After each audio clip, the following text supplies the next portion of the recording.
الشیطان الرجیم بسم اللہ الرحمن الرحیم۔ نبی پاک صلی اللہ علیہ وسلم کے بعثت کے مقاصد میں سے ایک مقصد وَيُزَكِّيهِمْ بھی ذکر کیا گیا ہے کہ وہ ان کا تزکیہ کریں، ان کو پاک کریں۔ ویسے تو تعلیم کے اندر ہر چیز کا علم آ گیا تھا، لیکن محض معلومات حاصل ہو جانا، علم میں کسی چیز کا آ جانا یہ کافی نہیں ہوتا، بلکہ اس کے لیے تربیت کی بھی ضرورت ہوتی ہے۔ دین اسلام کے علاوہ بھی دنیا میں جو کوئی مقصد پایا، جو بھی کوئی فن یا کوئی کام ہے، اس کو پورے طور پر حاصل کرنے کے لیے بعد میں مشق، پریکٹس جس کو کہتے ہیں، کسی کی نگرانی میں رہ کر کچھ وقت کام کرنا یہ ضروری ہوتا ہے۔ اس کے بغیر تکمیل تصور نہیں کی جاتی۔ تو یہاں پر بھی ایسے ہی ہے کہ تعلیم بھی ہو گئی، تلاوت بھی ہو گئی، لیکن اس کے بعد تربیت کی ضرورت ہے۔ چنانچہ اللہ رب العزت نے حضرت آدم علیہ السلام سے ہی گویا کہ جب سے انسان کی ابتدا ہے تبھی سے دو سلسلے برابر چلائے ہیں، کتاب اللہ اور رجال اللہ۔ اللہ تعالیٰ نے کتابیں بھی بھیجی ہیں اور اس کے ساتھ انبیاء اور رسول بھی بھیجے ہیں۔ پوری تاریخ انسانیت میں کسی ایک موقع پر بھی کسی ایک پر اکتفا نہیں کیا گیا، صرف کتاب بھیج دی گئی ہو، ساتھ نبی نہ بھیجے گئے ہوں، ایسا کبھی نہیں ہوا، یا نبی بھیج دیے گئے ہوں اور کتاب نہ بھیجی گئی ہو، ایسا بھی کبھی نہیں ہوا۔ چنانچہ جو کتابیں صحیفوں کی شکل میں بھی آتی رہیں اور جو بڑی کتابیں آتی رہیں، جب تک اگلی کتاب نہیں آ جاتی تھی، پچھلے سارے انبیاء اکرام اسی کتاب کی تعلیم کو آگے بڑھاتے تھے۔ تو اس لیے پوری تاریخ انسانیت میں کسی ایک موقع پر بھی کسی ایک پر اکتفا نہ کرنا یہ علامت ہے اس بات کی کہ کسی ایک سے بات نہیں بنتی۔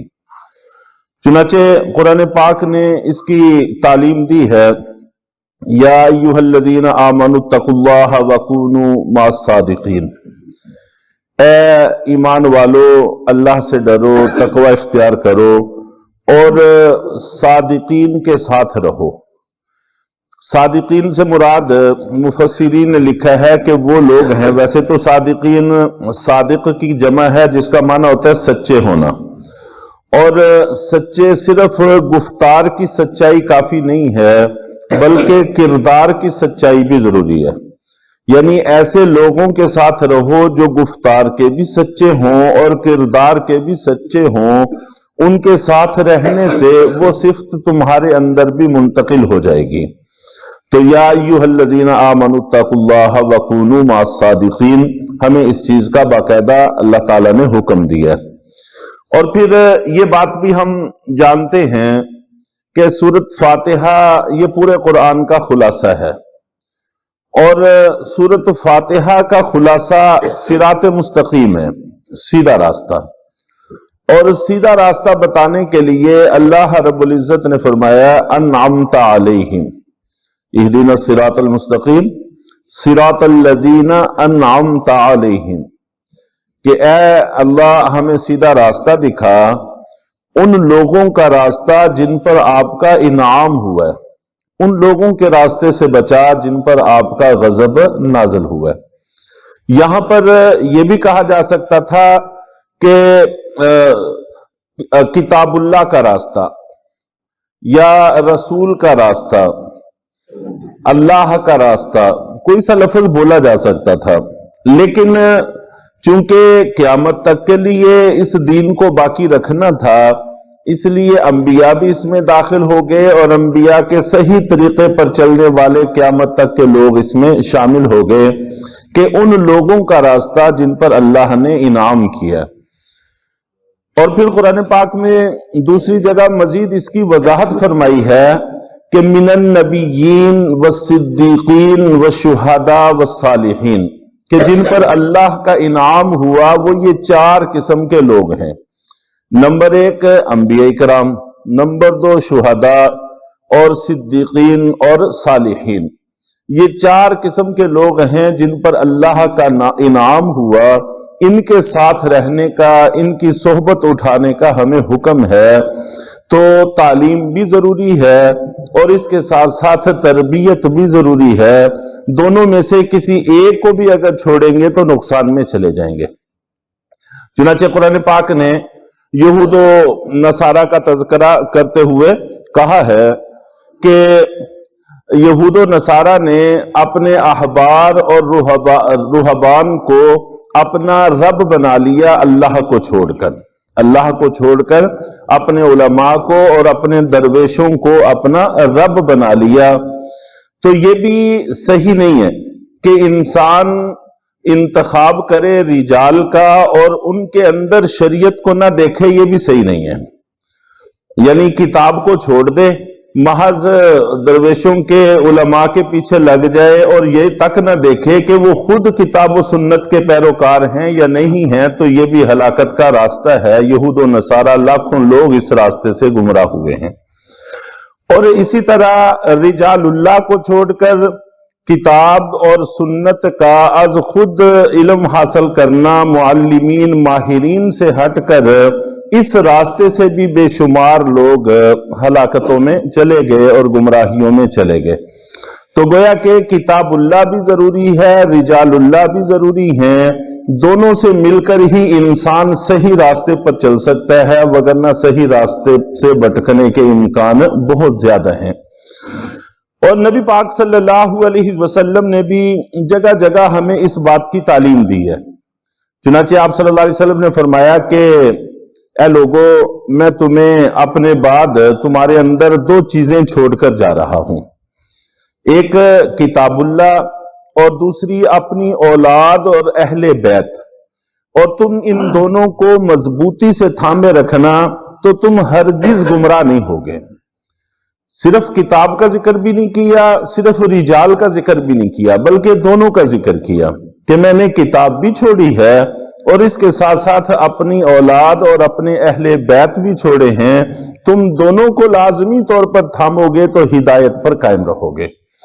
اور ایک جگہ پر فرمایا کہ میرے بعد ابو بکر اور عمر کی اتباع کرنا، اور ایک موقع پر فرمایا کہ میرے بعد خلفائے راشدین کی اتباع اور ان کی پیروی کرنا۔ یعنی کسی موقع پر بھی نہ اللہ نے دونوں میں سے کسی ایک کو نظر انداز کیا ہے، نہ اللہ کے رسول نے دونوں میں سے کسی ایک کو نظر انداز کیا ہے۔ دونوں کو اپنائیں گے، اختیار کریں گے تو صحیح راستے پر چلیں گے، وگرنہ پھر یہی ہوگا کہ جانتا ہوں ثواب طاعت و ورا کا، تقوی کا ثواب جانتا ہوں، مگر طبیعت اس طرف نہیں آتی، پھر انسان کی طبیعت اس میں نہیں لگتی، جس کی وجہ سے انسان پھر اس طرف کو بڑھتا نہیں ہے۔ اور آپ نبی پاک صلی اللہ علیہ وسلم نے مثالوں کے ذریعے سے بھی یہ بات ہمیں سمجھانے کی کوشش فرمائی۔ آپ نے فرمایا کہ اگر تم اچھی صحبت کا فائدہ ایسے ہے جیسے خوشبو والے کے پاس بیٹھنا، جب تک بیٹھیں گے خوشبو آتی رہے گی، روح تازہ ہوتی رہے گی، اور عین ممکن ہے کہ وہ تھوڑی بہت لگا بھی دے بسا اوقات۔ تو جب صالحین کے ساتھ بیٹھیں گے تو جو تقوی ورا ان کے اندر ہے اس کی ہو سکتا ہے کچھ حصہ نصیب میں آ جائے۔ اگر بالفرض ایسا نہ بھی ہوا تو جب تک بیٹھیں گے بہرحال اندر آپ کا مہکتا رہے گا۔ اور بری صحبت ایسے ہے جیسا بھٹی والے کے پاس بیٹھنا، دعا اور چنگاریاں، کپڑے جلنا اور یہ چیزیں، اور عین ممکن ہے کہ کپڑا بھی جل جائے اور نقصان بھی ہو، وگرنہ جتنی دیر بیٹھے رہیں گے تو بہرحال اندر سیاہ ہوتا ہی رہے گا۔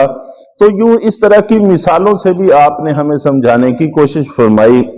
تو بہرحال تزکیہ یہ ایک مستقل نبی پاک صلی اللہ علیہ وسلم کو کام دیا گیا، اور تزکیے کا مطلب تربیت ہے، برے اخلاق سے انسان کے باطن کو پاک کرنا، کفر سے، شرک سے، بغض سے، عناد سے، حب جاہ، حب مال، یہ وہ چیزیں ہیں جو انسان کو کا باطن برباد کرتی ہیں. ان کی جگہ اس کو ختم کر کے ایمان، تقوی، ورع اور اللہ تعالیٰ کی اطاعت اور عاجزی، ان کے ساری یہ چیزیں پیدا کرنا، یہ بھی نبی پاک صلی اللہ علیہ وسلم کا وصف ہے. اور آپ نے ہمیں بتایا کہ میرے بعد تعلیم اور تربیت، یہ دونوں چیزیں ضروری ہیں، اور ایسے لوگوں کے ساتھ رہنے کی کوشش کریں کہ جن کے اندر بھی شریعت موجود ہو، تو انشاءاللہ فائدہ ہوگا. اللہ تعالی ہم سب کو عمل کی توفیق.